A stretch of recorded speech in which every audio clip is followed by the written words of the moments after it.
বোগেনভিলিয়ার grafting আপনারা অনেকেই এই বিষয়ে জানতে চেয়েছেন, তাই আপনাদের জন্য আজকের এই ভিডিওটি।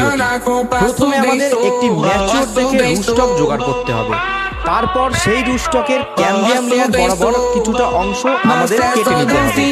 আপনারা এখানে দেখতেই পাচ্ছেন যে আমরা ক্যাম্বিয়াম লেয়ার বরাবর একটু অংশ কেটে নিয়েছি। এরপর শিয়ন নির্বাচনের ক্ষেত্রে সবসময় মাথায় রাখবেন শিয়নটা যেন ম্যাচিওর বা সেমি ম্যাচিওর হয়। একদম কচি শিয়ন নির্বাচন করবেন না। কচি শিয়নের ক্ষেত্রে গ্রাফটিংয়ের সাকসেস রেট অনেকটাই কম হয়।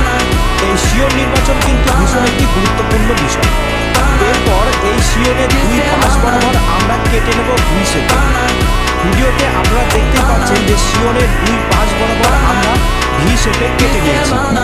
এই ভি শেপে কেটে নেওয়ার পর আমরা যে রুটস্টকটা নিয়েছিলাম সেই রুটস্টকের ক্যাম্বিয়াম লেয়ার বরাবর যে কিছুটা অংশ আমরা কেটে নিয়েছিলাম তার যে কোনো এক পাশ বরাবর সুন্দরভাবে মিলিয়ে দেবো এবং মেলানোর পর একটি গ্রাফটিং টেপ দিয়ে সুন্দরভাবে এটিকে আমরা বেঁধে দেবো। ভিডিওতে আপনারা দেখতেই পাচ্ছেন কত সুন্দরভাবে গ্রাফটিং টেপ দিয়ে এটিকে আমরা বেঁধে দিচ্ছি। দেখুন আমাদের কিন্তু গ্রাফটিং করা হয়ে গেছে। কত সহজেই আমরা একটি গ্রাফটিং করে ফেললাম। এবার আমাদের সবথেকে গুরুত্বপূর্ণ আরেকটি কাজ, সেটি হলো এই যে গ্রাফটিং করলাম উপরে যে শিয়ন যতটুকু আছে ততটুকু বরাবর একটি প্লাস্টিকের প্যাকেট দিয়ে সুন্দরভাবে বেঁধে দেবো, যাতে এর মধ্যে কোনো রকম হাওয়া বাতাস চলাচল করতে না পারে।